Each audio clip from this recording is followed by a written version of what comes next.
In 2020, 45,979 people died by suicide in the United States.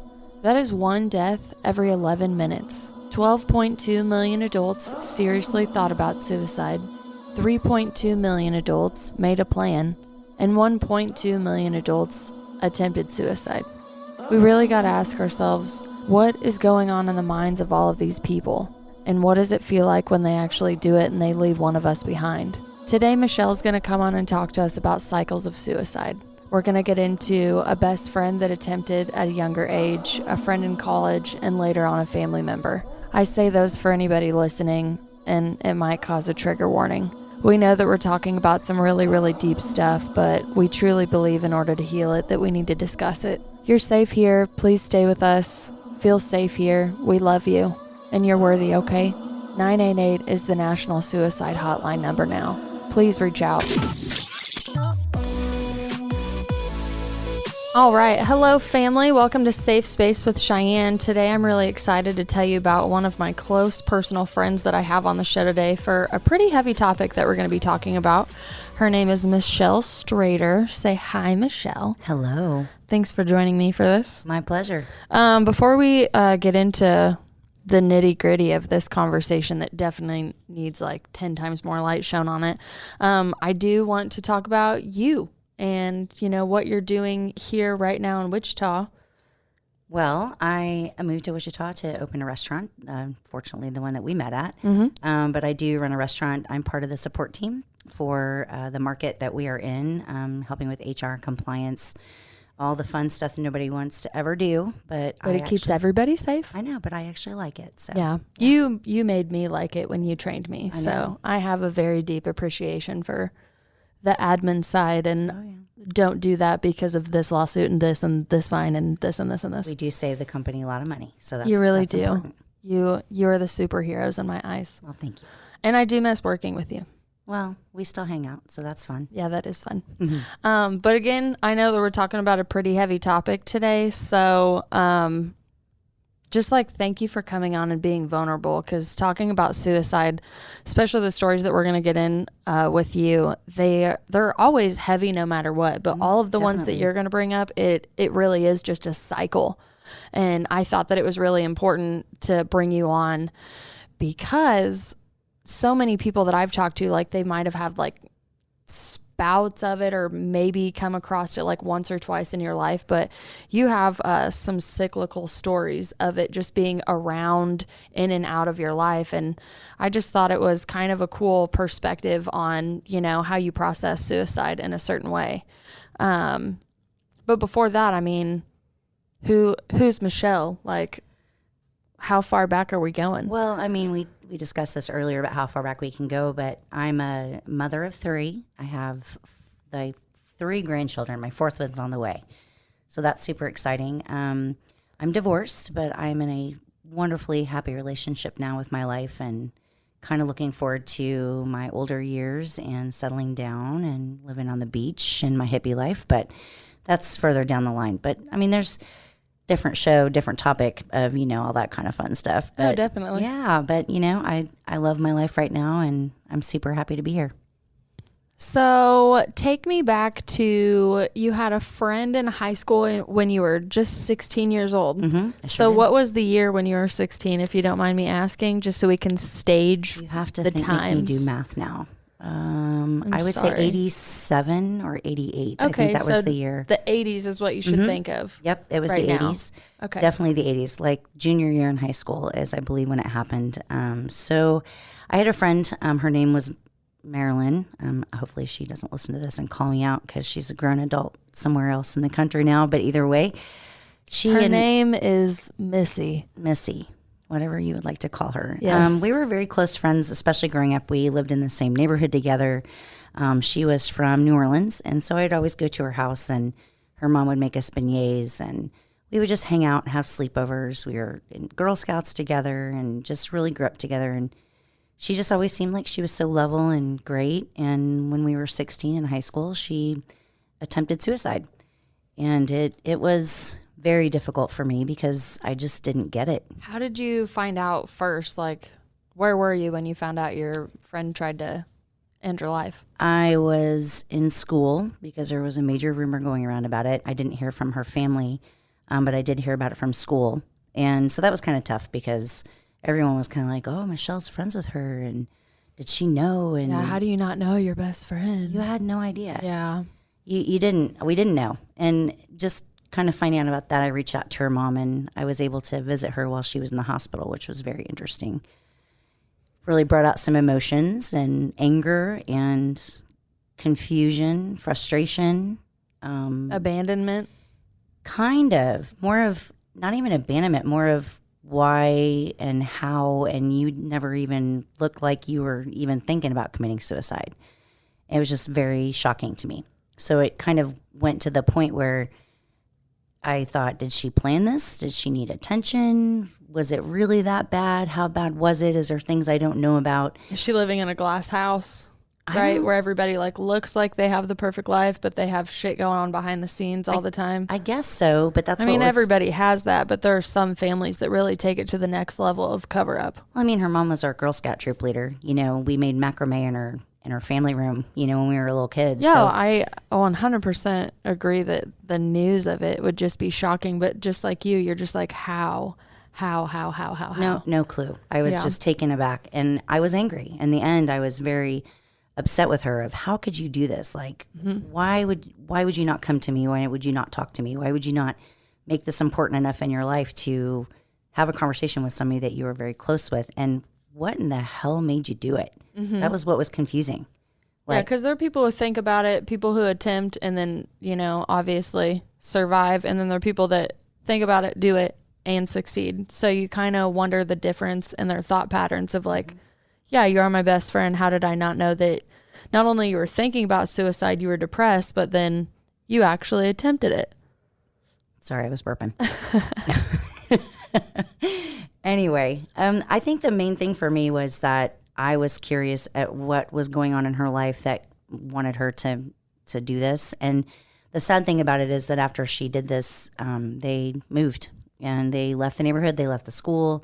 I think the embarrassment of what happened to her family was hard. I mean, we're friends on Facebook now, but we grew apart, and I think we became friends when we were trying to plan a reunion for high school on Facebook. But still don't have an answer. Still don't know why. Still don't know why she would think about doing it. And she did it the real way. She didn't do it, well, I'm going to half-ass try to attempt suicide. She really went for it. She went for it. Yeah. And so that was pretty serious. So that part, not knowing the answers, still kind of to this day haunts me a little bit. Well, yeah, being 16 and having your best friend commit suicide. I think I was 15 or 16 when one of the kids died in my high school, and it was just a car accident. And he was like one of the best kids you could have ever met in your life. Like to this day, I'm pretty sure he's a guardian angel of everybody who knew and experienced that time of his loss.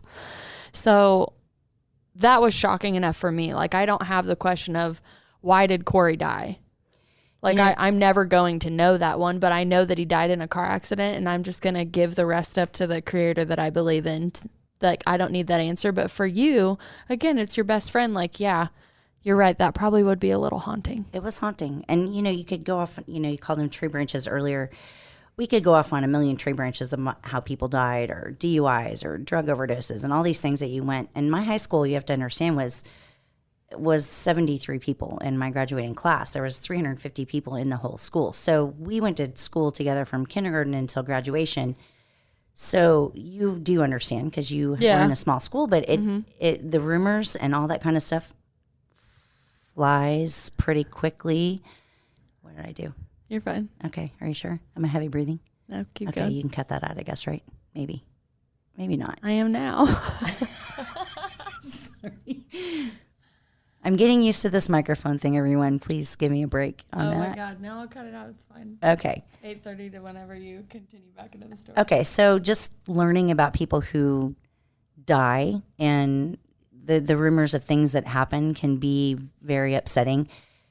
I'm kind of losing my train of thought on that one. But either way, just the rumors that go around can already be detrimental to you in your high school life, whether you're having sex with the wrong person. Or we kind of get marked with it too, right? You do. Like, you definitely get marked. No, I mean, I know that his family, like, no matter what, we were just always like, my heart always goes out to you. And there's always a way that people will look at you after you experience that death. Definitely. There's always going to be those whispers in the restaurant and Walmart whenever you see them. So that's a really good point to bring up too, because a lot of the rumor mill that goes on, whether it's, hey, this is the accident and this is what happened and it's truth, it's still volatile to even like have people sit around and discuss. But as humans, I think that we are all fascinated with death. It's just not what we put on our Facebook profile. No, I agree with you 100%. We just all kind of question what happens, and that the whole death situation, you need another podcast for that. But either way, it's welcome here. It's more of, her and what she did, and the fact that her family just upended and moved them away, and there were no answers and no conversation. And when you're talking about a subject like suicide, it's very emotional for those that are not involved in actually doing it. Okay, so let's think about what society looks like as suicide awareness in the 80s when it happened, because I think that they 100% like Storybook did it the same way if their daughter would have got pregnant and moved away at that time. Well, you look at the age of the parents, and her parents were a little older. Like my father was a little older than my mother. So, you're thinking of parents born in the 30s and the 40s, and the way that they react to these types of things and the embarrassment. If this would have happened back in the 50s or 60s, oh my, you would have had to, move cross country for this type of stuff. And so her parents were a little older, so their stigma behind the whole idea of suicide. And she has an older sister who was much older than her. So they chose to take her out of the situation, maybe to protect her. I have no idea. I think it'd be a really hard call in that time. I mean, I wasn't even live at that year, so I wouldn't even know what to do. But I think you probably are right. They saved themselves and heard the embarrassment of everything. And it sucks to like say, like we're speaking on the time that it was. Like I do not believe it is embarrassing to have suicidal thoughts, fight it or anything, but I've come a long way from being embarrassed about suicide and discussing it and being very vulnerable with like, hey, there was a time in my life where 1, I didn't think I was going to make it, 2, I really wasn't, and 3, I'm okay with still admitting that like I don't have days where I'm okay. And I, like you, I'm like, I'm not going to do it, but you still have those really low days. Everyone has days and you're like that. Oh shit. But again, I like we have people that think about it. We have people that attempt it. We have people that attempt it and actually succeed at it. And I'm like you. I go back to what actually made you make that thought a physical action. I think that everyone is strong in their own way. If you would have asked me to talk about this 5 years ago or 6 years ago, I probably would have looked at you and been like, no, I'm not ready to open myself up about it. And so I don't even think you would have said it that nicely. Well, everyone evolves and becomes different. And so, you have to think about the time that, even the next person or topic we're going to discuss. This was back in the 80s. If you got pregnant in high school, you were really looked down upon. We didn't have daycares. We didn't have any of that. You were kind of like, there was some crazy shit that happened in my high school. Like they got pregnant and got married, and we're talking junior, senior in high school because that's what their parents said they should do. And so you're looking at a time when cocaine was huge and people were partying like rock stars, and the 80s were just a time of excess everything. Yet you turn around and look at your kids and don't get pregnant. Don't try to commit suicide. You go out and drink and drive. Don't do cocaine. Don't do any of that. So it's just a very different time. And just coming from the old school, the people who are older, and there were no mental health campaigns back then. There was nothing. It was Nancy Reagan's "Don't Do Drugs," kind of campaign stuff that went on like that we kind of came into the, early to mid 80s, I believe. That was there because, kids were doing drugs and they were having fun, and heck yeah, we were having fun. But then again, we work hard. We want to have fun. That's kind of the way it went. Yeah. Yeah. Well, definitely. I think it's getting back to that way too. But again, that's a whole other episode. Yes, it is. Okay, so now you have personal experience with being affected by a suicide attempt. Obviously, we know already that you don't have the answer. So then moving on into college, like what other experiences cycled the suicide topic back into your life? Well, college, first of all, was an interesting time. Everyone's getting to know who they are, figure themselves out. you get out of high school and they're like, hey, figure out your life. You're 18. You should know exactly what you want kind of stuff. So dealing with people in college was very different than high school because everyone was, I'm going to do this. I'm going to be this. I'm going to do this. And then you have some of those that didn't make it into that. They stayed home. They stayed with their parents. They went to the community college, and one friend from high school that, excuse me, actually dated another good friend of mine. He was always just a kind of a quiet kid, but a lot of fun. We'd party together. We'd have a good time. And then I would hear, kind of he used to be coming into like a dark area of his life. You could physically see the change in him from when he was in high school and he was, playing basketball and being this great person that he was. And he was just always involved in stuff. And we did, we were part of clubs together.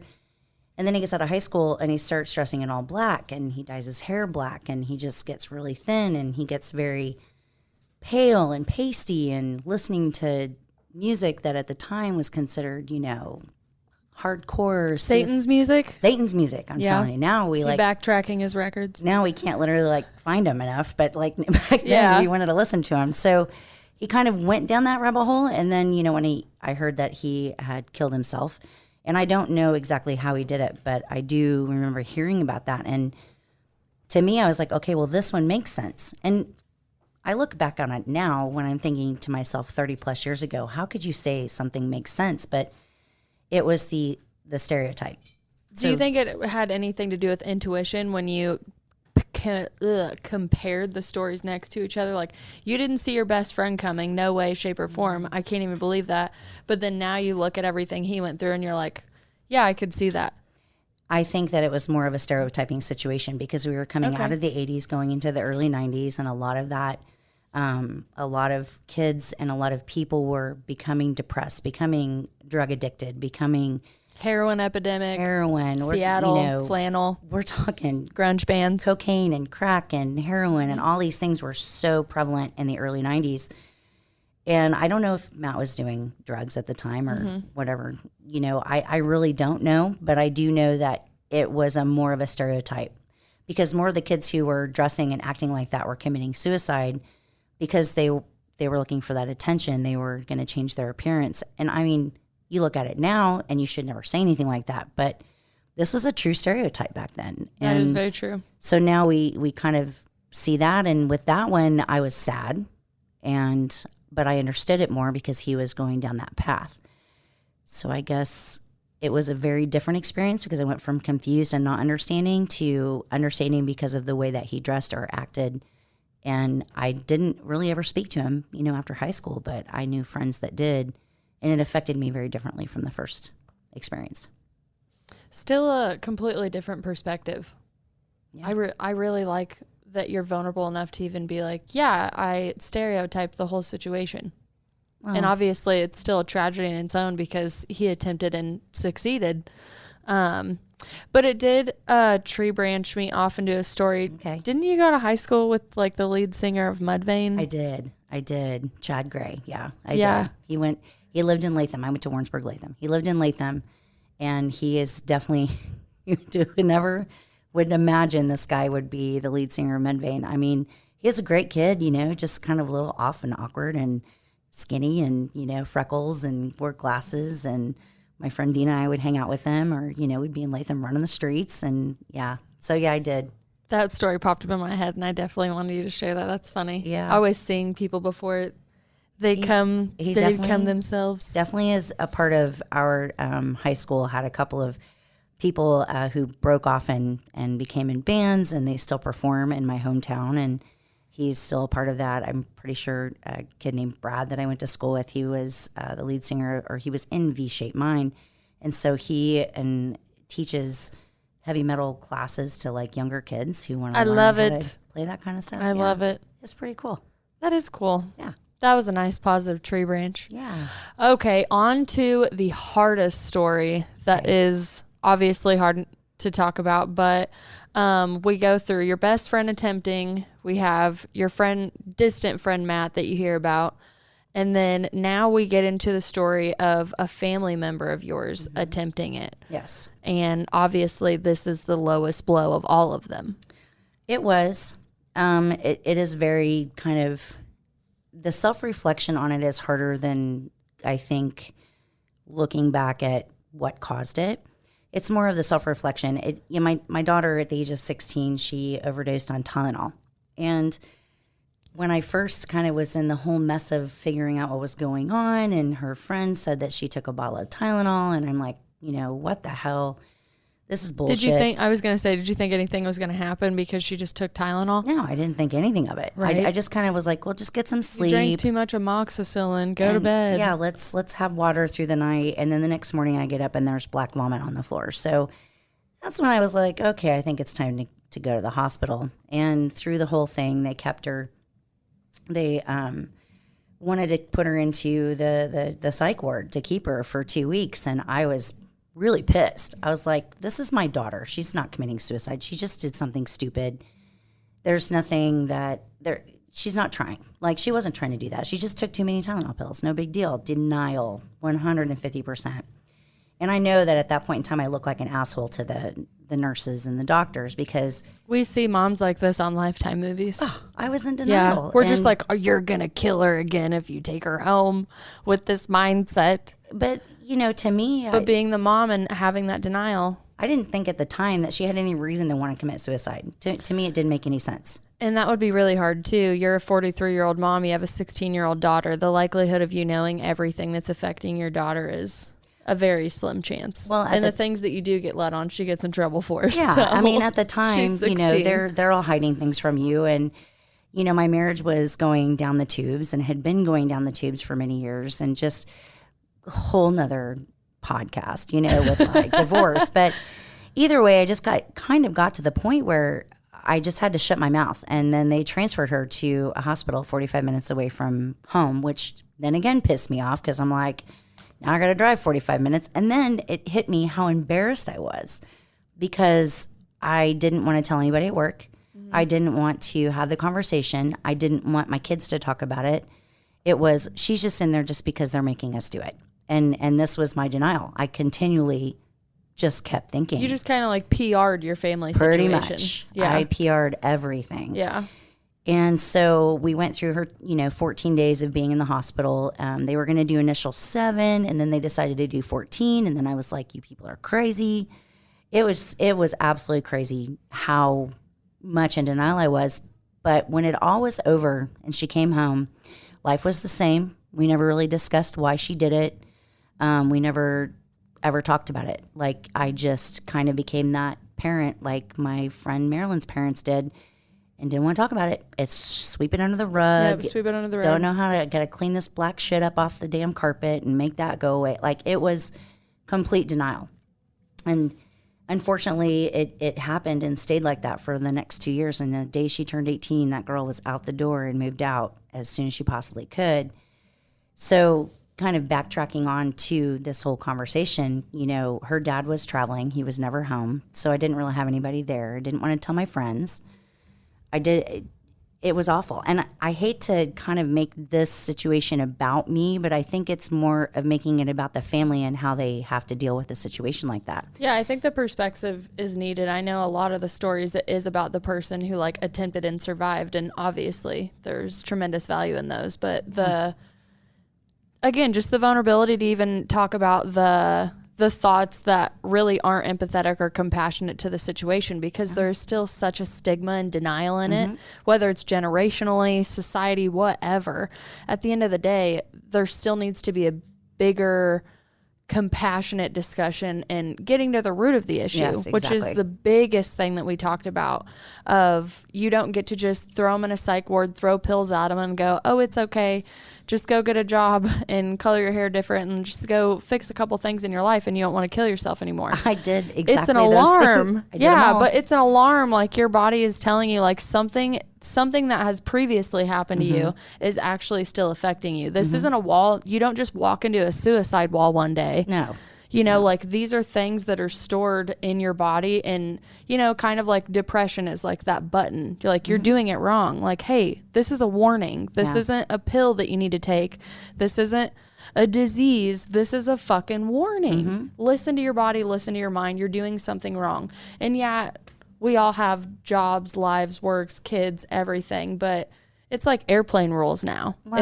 If my mask isn't put on, you ain't getting shit. You don't have to wear a mask anymore. You didn't know that? Well, I mean, airplane rules. Okay, I got you. Know what I'm saying? I like, know what you you put mean. your mask on before you do somebody else's. Yeah, Lane okay, and that I one. established our marriage on that in the last couple of years, and it's been vital in parenting Monroe. Oh, definitely. You know, some things that, you kind of hit on there, and you... This is kind of a weird branch. So you know how Still a tree branch? Yeah, we're tree branch. And so, you kind of look at taking care of yourself. Like when you're a parent, it's so different because you have this person that you're supposed to take care of and this person that you're supposed to be there for all the time. And as I've learned throughout my last 5 or 6 years, that if you don't take care of yourself first, you're not able to take care of another person. So kind of going back around in full circle I was at that point in my life where I was barely holding on, taking care of myself. I wanted to party all the time.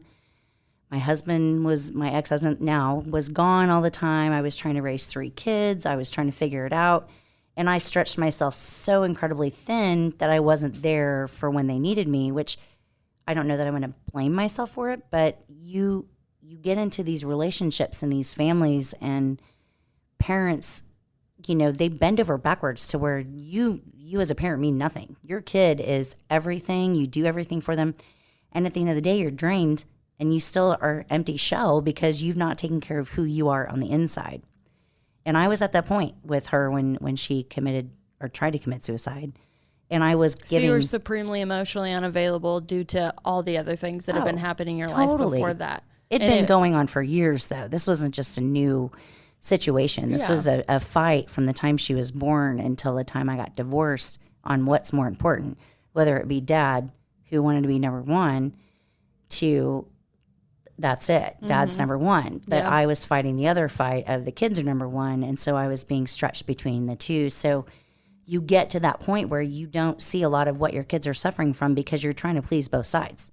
And it sounds like you're the mediator in your marriage and your relationship with your kids. It's awful. It is. You're not there truly for what you should be, because if you were healthy on the inside, then you would have, I feel I would have probably seen more of what was going on. I was going to say, being healthy on the inside has given me a much bigger and brighter awareness of not only the things around me, but anything that continuously pops up inside of me. Yes. I think there's a huge misconception in any form of healing that like one day you're just like, if you go to a therapist, you're just going to walk in on your Friday appointment like, I can't wait to go see my therapist. And they're like, hey, I just wanted you to know that you're all healed and you don't need to talk to me anymore. There's never a revelation. And they're like, thank you. Ever. Here's your certificate. Never. You do holistic healing. You do Reiki. You do yoga. You do ayahuasca retreats in Costa Rica, like whatever you can think of. Like there's constant healing. So then like you get healed, like you'll learn another level, right? Mm-hmm. And then another like thing comes up that you got to work on. It's a consistent thing. Oh my goodness. You know, the one thing in my job, we always say that you'll never be without a job, because once you focus on one thing, something else falls to the side. So you're always going to be guaranteed a job, because nothing's ever going to be perfect. And so if you look at that as an inside your person, like, okay, so, you know, I'm going through perimenopause and my life is changing and my hormones are changing. And I'm like, why am I not the same person I was 4 years ago? So you look at those types of things. It's even like looking back at my kids now and understanding what I did to them as a parent, because I didn't give them 100% within a healthy mother. And so this could be part of the reason that she was looking for that attention, because she wasn't getting it from her dad specifically, and even me, because I was working and living life and all these things that I thought I should do and should have been working on myself. That's pretty powerful, though, because there's a lot of people that'll just be like, I did the best I could, move on. No. And it's like, no, we're here to learn. You literally, when your kids get older, and I don't know how many parents feel this way, but when your kids get older, you look back and you're like, oh, I fucked that up. Oh, shit, I fucked that up. And then you go, well, I kind of fucked it up, but I also didn't fuck it up. You know, they make their own choices in life. Back in the formative teenage years, I do definitely believe that as parents, you know, we have to take a lot of the blame for what we do. But there also is a point in time when we have to go, okay, you're making your choices now. And that's kind of where I've come to. And my daughter and I have come to a really good place. You know, she's a great mom and she stays at home with her kids and she's completely healed. And we've never really had a serious conversation about it, but we've had sidebars to where it's like, I understand now why you did it, and I know that part of it was my fault, and, I understand that you didn't feel there was any other way for you to reach out. So you get to that healing process, you never forgive yourself for something like that, but you also become aware of what not to do. It's so funny that you ended it with you never forgive yourself, because earlier I wanted to interject, but I didn't want to cut you off. You're good. And I wanted to be like, in these moments of clarity, it's really important to forgive yourself so you can move on. It's hard. It is really hard, but that's why. So when conversations like this get like super heavy, because I think that people get the misconception that like they wish that they could go back in time and then like teach their parents to be better parents. But at the end, whether it was a positive or negative experience, like it still helped you and formed you in a way. So there's so many things in our lives that happen that obviously we wish didn't happen to us. But those really bad moments, those like deep in the trenches, why would you do that to me moment, they really, really do shape you, and they make you lean on yourself, and they make you stronger. Definitely. So when you talk about like, let's get into the spiritual aspect of it, when you get into like soul contracts, whoever believes in that or not is fine. This is how we're going to break it down. So like you and your daughter are in a conference room in the in-between before you come down, and you're like, hey, I'm going to be your mom. And she's like, I'm going to be your daughter. And we're going to be like, give them hell. So like you guys literally sit here like this notebook in front of us, and she's like, I'm going to attempt to commit suicide at like 16. And you're going to be like, okay, why would you do that? Well, it's going to teach you this, this, this. And it's going to teach me this, this, this. And there's a lot of like release of suffering on both ends when I look at situations like that. And then just like a forgiveness in yourself. If Earth really is a school, which I'm totally down for that at this point, you guys really did give each other a lot of lessons, and you love each other enough to give each other those lessons. Yeah. And that's really hurtful and really powerful. Well, the scary part about that, when you talk about giving each other lessons, and I completely 150% agree with you. My mom always said to me, kind of sidebar, that we are all reincarnated, and this is hell, and God keeps giving us another chance to rise up and be better. My mother is religious, or used to be, but either way, we kind of look at it as that this is our playing field where we keep trying to get better and better. And, the teachings that we have given each other, for my daughter and myself, we're very lucky that she has survived, because there's a lot of people who do not. And then we're all left kind of going, what do we do now? Well, did you ever, like, obviously after you checked yourself on the embarrassment, the lack of compassion, just the fact that you literally didn't even want to deal with this in your life and it happened, did you ever have the moment where you're like, what would actually be happening if instead of rolling my eyes because I have to drive 45 minutes, like, what if I was actually driving to the funeral home to bury my daughter? It came towards the end. That definitely came towards the end of her 2-week visit, to where it kind of got to the point where she was opening up. But, excuse me, you have to understand, my daughter's a very private and very she's an introvert. She's not an extrovert at all. You may think she is because she's kind of noisy sometimes. Sharing is a skill. She's very introverted, and so it was just fluffy stuff that she would talk to me about. I'd be like, so what did your counselors talk about today? And, and she would just be like, school. Yeah. Okay. Yeah, that was about it. But honestly, it is the like normal stereotypical like teenage mom relationship though. I mean, yeah. Oh God, I remember being 16 and I know my mom wanted to know more about my life, but no, actually she didn't want to know more about your life, to be honest with you. You were like me, and they did not want to know. They would just see like the glazed over surface and be like, okay, they're still doing good. They're alive. They're alive. Yeah. So no. I really realized towards the end, that it was a very serious situation, but I didn't really start to kind of try to understand it until she was older, and we could have that friendship style of talk rather than the mother-daughter, you're going to tell me the wrong thing, which, by the way, goes on until they're like 21. So, well, the annoying part of it that I found growing up was like there is a little like Matilda, Danny DeVito in some parental thing, especially back in that day and age, where it's like, no, I'm the adult and you're the child. So like, even if I was sitting there for an example and I would be like, these are my feelings, they're like, you're a child, get over it. You're a child, get over it. Yeah, that was a part of it sometimes, you know. I mean, I know it just from the way that we teach kids now and the whole gentle parenting movement. And hey, that's actually a soul in a body that you're guiding and helping. So like, yeah, you're not going to get out with 100%. You're totally going to fuck them up somehow. I totally how you like you called it gentle parenting because Well, that's like I'm pretty sure if you did hashtag gentle parenting, like you can just go down. It's a whole thing, you know? And I mean, my biggest thing is like, I don't want to parent Monroe from the things that I'm still not healed from. Nor do I want to go back to any of my parents and be like, oh, you did this and this is why I am the way that I am. No, this situation happened. I remember it happening this way. I remember being affected this way. I remember my emotions not being considered. Therefore, suppression came on top of teenage hormones, on top of it goes on and on. I connected all of these pieces. I didn't come back to tell you were a shitty parent. I came back to see if you had an awareness. Did you know that you were emotionally unavailable? Did you know that you actually had a temper? Did you know that I don't like being yelled at? And when I get yelled at, I go into a freeze and fawn state, which nobody's going to get the right reaction out of that. Absolutely not. That's just what I'm saying is like the more that, again, going back to the gentle parenting campaign, because this is so in our face and we're like, hey, let's be better for the next generations of these gentler souls. Then you look back at parenting, you know, like your parents, my parents, grandparents. I'm sorry, yada, yada. but I'm going to tell you, they're going to all be a bunch of pussies when they get older because the way I look at it is you got to give a little bit. I mean, I get it too. I think there needs to be a balance for sure. Somewhere, you know. There does, but at the same time, like we are evolving as a human species and a consciousness. Exponentially. And unless we all want to be like a militarized country where we just literally like listen to the news and they tell us how to think and feel, I really do like all of the shakeups that are happening with, hey, actually, like, we're going to redo everything. Yeah, I agree with you.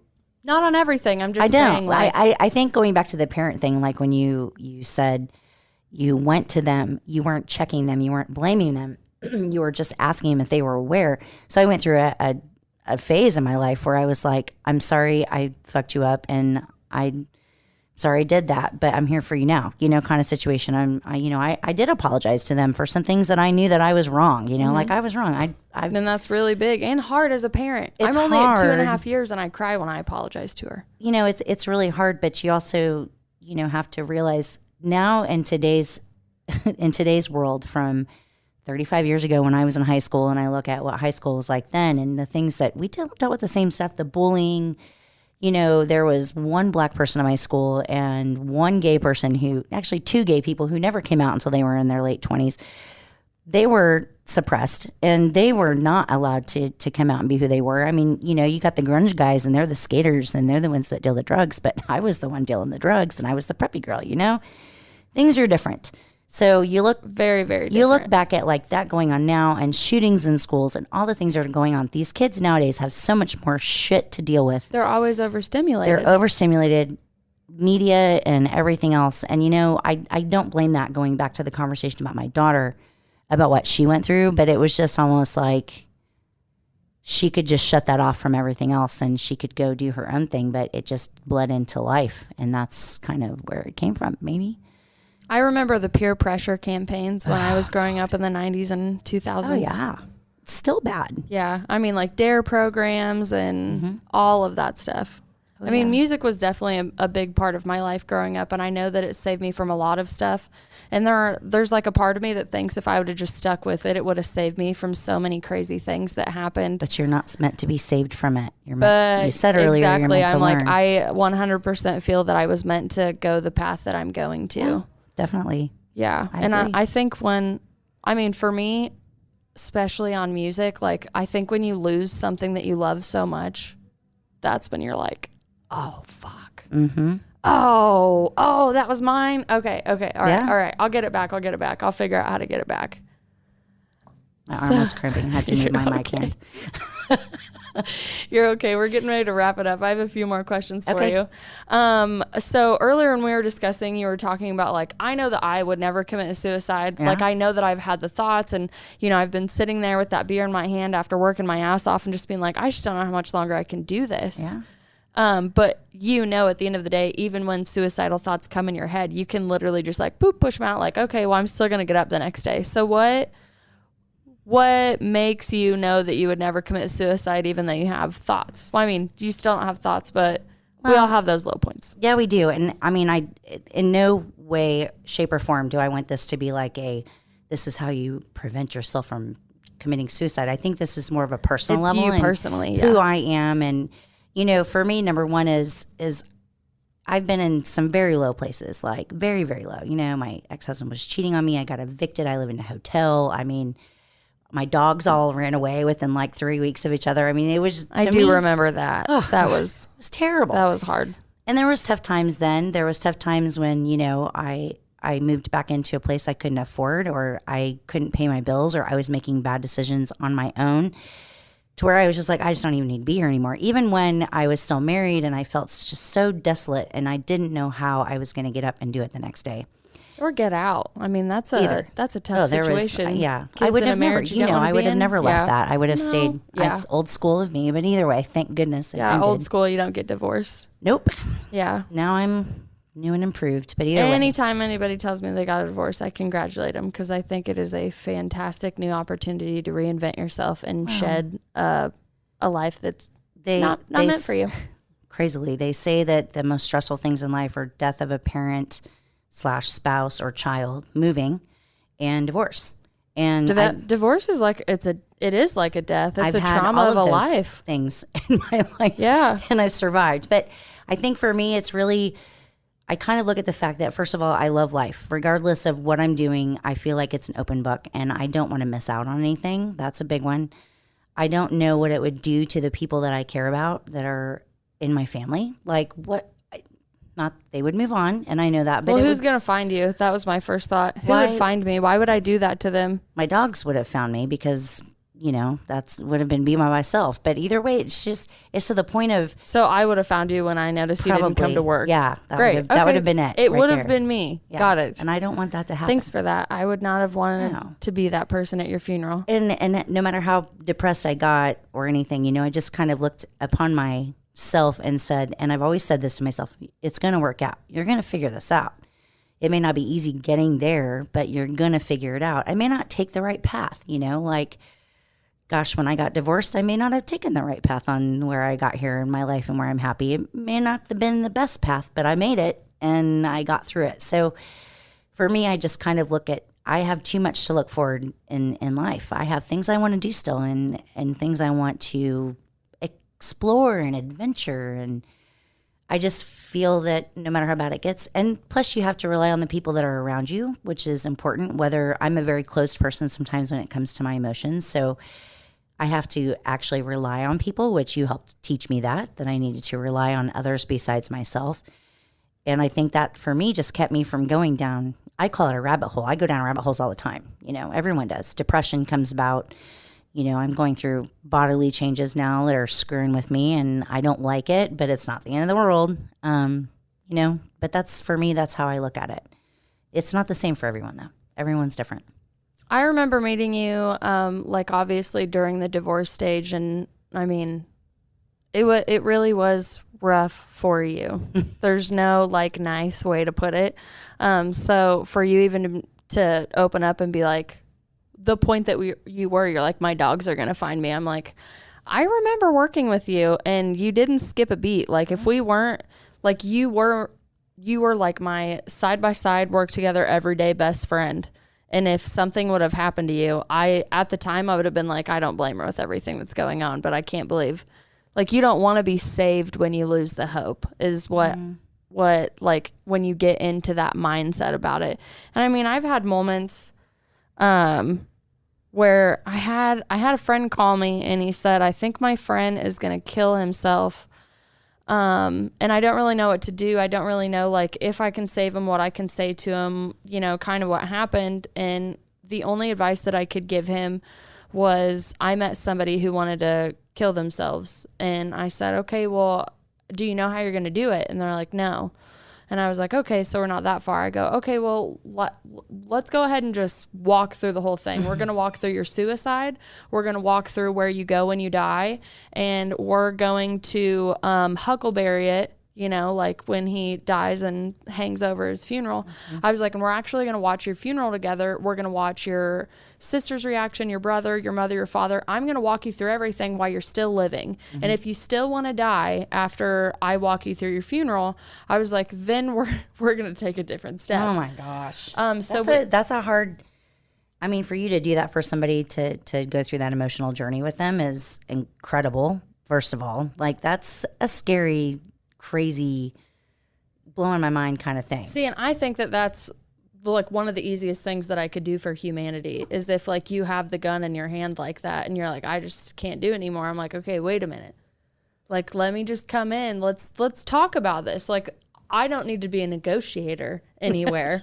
That's not what I'm saying. I'm not negotiating. I'm showing you that reality of what you're going to do. Yeah, like I'm going to show you the reality because you're so stuck in this one moment and all you can see is like everything in the past. So like you gave a great example of like, I know what's ahead of me.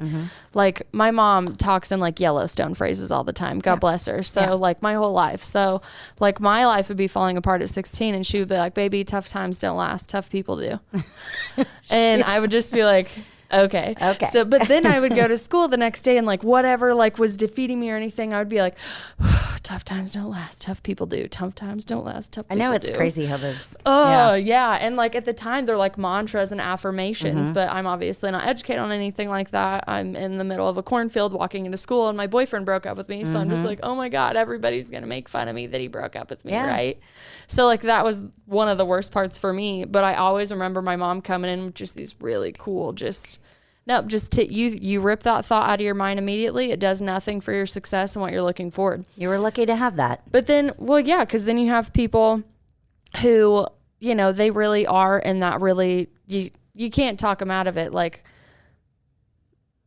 you can't talk them out of it. I don't really know how to say it. Like, I don't think that I could save everybody that was having a suicidal episode, but I have had my stories of people where my best thing that I've done is I've sat there and I've held their hand and I've really like held that energetic and emotional space for them. And we have had the conversation like, okay, so like what funeral home do you think your parents are going to do while they're crying? That's crazy. And I can sell it to you like a child's novel because if I can take your brain away from pulling that trigger and actually showing you how much you matter, maybe the lack of celebration that you haven't had in your life, like whatever happens, if I can actually show you in that moment how much you're loved, how much you're missed, and how much you're needed on earth right now, and like you chose to be here, then there's a release of suffering. There's a release of the freeze in your mind. And you actually like realize you don't want to kill yourself at all. And you're like, okay. Oh yeah, I got it. I'm back. It's like if you took too much Molly and your friends got to bring you back. Like, dude, I got you. I get that. I mean, I But agree. again, I don't think it's like a foolproof fucking system. I just know that I've had plenty of experiences where people have been very vulnerable with me where they're like, I don't think I can do it anymore. And you're on the edge, bud. Let's calm it down. I mean, I agree with you. I think that people, I'm trying to think of how I can phrase this. You know, for me, being able to walk through somebody with that because of what's touched with me, like would be very difficult to do because I'm just going to take the stance of you're being stupid. Stop it. You're fine. People love you. Like, let's just stop, you know? Yeah. You take a lot more of the spiritual part of it, but I'm just looking at it, I'm like, you know, you're going to hurt the people around you, so stop. Yeah. You know, that's me and more. I get that. I'm that literal person, so maybe And I'm I not the think best one to talk them through it. We need people like you to walk people like them to me. Yeah, exactly. You know? Yeah. Just like, I have this friend. you're like, hold on a sec. I'll go grab Cheyenne. For sure. Yeah. Yeah, it's just a different aspect of the way looking at it and the way people see it and are affected by it. And, you know, hopefully you have some more guests that can come on to give a different perspective because my perspective may not be liked by very many people. Well, I like all the different perspectives and they're not here to be judged. That's why the show is called Safe Space with Cheyenne. Of course, there's judgment with anything when you put it out on the internet, but the point of the show is for people who, I mean, just to describe it verbally, like, you had a very limited, compassionate view on certain suicidal episodes that happened in your life, but I like how you broke down where you were in your life to understand that not only were you pouring from an empty cup, but that cup was broken. Well, yeah. And I think everyone has to realize that there's just so many different ways to deal with it. There's so many different ways that you're going to deal with it, and you shouldn't beat yourself up over it. You just have to come to realize that I'm not perfect, and I may have screwed up, and yeah, that's the way it goes. I got lucky. I love the way that your mom says it, because there's like no religion, no nothing into it. It's just like reincarnation is real, and we're here until we get it right. And if it's not this body, it's another body you come into. Yeah. Which is why I love, I'm really digging in more into the avatar of Cheyenne now, and everything that she encompasses from past, present, and future. Yeah. And then fully understanding like how limited and how borrowed my time is. Very borrowed. I like the realization like every day more, especially getting into more of the passion projects that are going on, and like realizing what living actually is, what even people told you when you were younger, like, hey, this is what you're here for. And I'm like, get a job, go to school, get a job, retire. Yeah. You know, and maybe that works for some people, but other people, it makes them want to kill themselves. Yeah. So well, as per our topic today. I'm trying to think of anything that I could wrap up with, but I honestly just really enjoy the cycles that you were able to talk about. The high school, especially in the 80s, the stigma of what it was. Talking about her perspective of the parents was great. The distant college friend, I can definitely relate to that. I don't remember the kid's name. I just remember around that age, I remember hearing somebody had killed themselves. And I just remember being angry with them too immediately, because I was just like, how dare you be so selfish? Like, that's what I thought about it when I was younger. We all like, feel that. Yeah. I had bouts like with it, like personally, where I was like, oh, I get it now.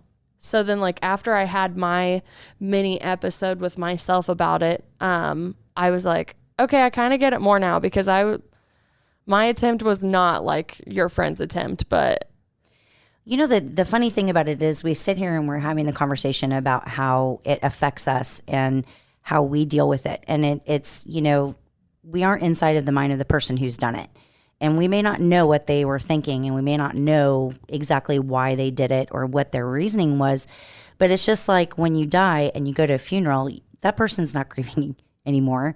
It's the funeral. That person's not even that person The funeral anymore. is for your grief. And we have these conversations to help us be better in these situations, whether we're right or wrong. We can talk to someone, and I think that you may have somebody you may be talking to that has committed suicide or tried to commit suicide. And you're going to see a very different perspective of what they're feeling and what they're seeing than what we are on the outside. We are dealing with our feelings. We're not dealing with their feelings, because we're all going to be angry at them who try. Like, it's bullshit. Well, how could you want to do this? How could you want to leave? But it's our feeling, not theirs.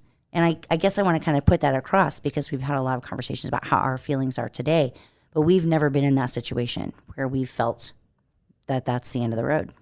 Like the real end of the road. I have had many times in my life where I'm like, nope, not doing it anymore. Like just a big red button in the back of my head that's like, let's do this. But the people that actually, do attempt or in that moment, it's heartbreaking, because there are a lot of suicides out there that, the social media bullying. You got 13-year-olds killing themselves. You got kids around the age of 30 because they didn't become successful by 30 like their parents did, in a completely different market and job trade and everything. Gentle parenting. Not just that. There are a lot of things that are different. I mean, social media really has sculpted the world so different. And I have compassion for the topic, and I don't just like cutthroat it like I'm like a trucker from the road who can't believe the world looks like this anymore. But I can't imagine being a kid growing up in social media right now and actually thinking that I would survive it. Absolutely not. I couldn't even imagine. I used would to have be to call each other on the phone. Your parents would pick up the phone, and you have to talk to their parents and tell your friend, hurried up.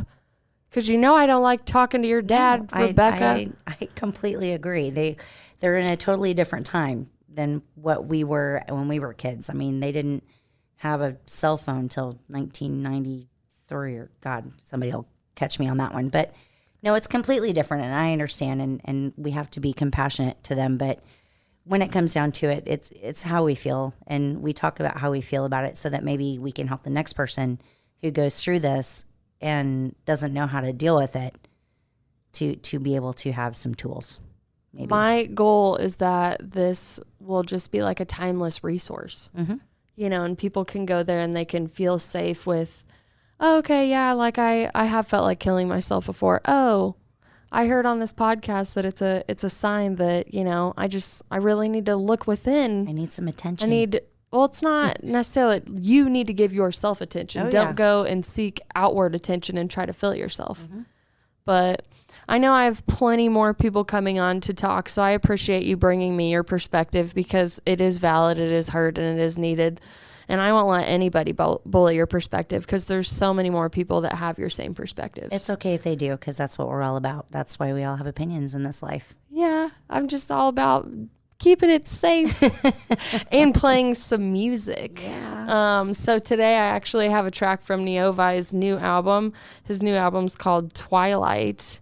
And I just got done emailing Neovaii about my new theme song.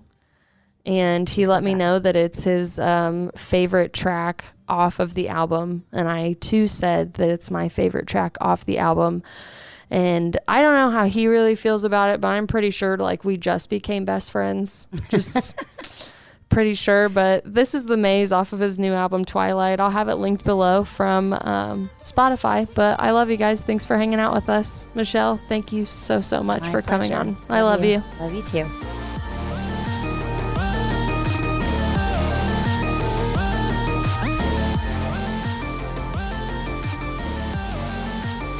This is the Hoosier Media Network, your home for podcasting.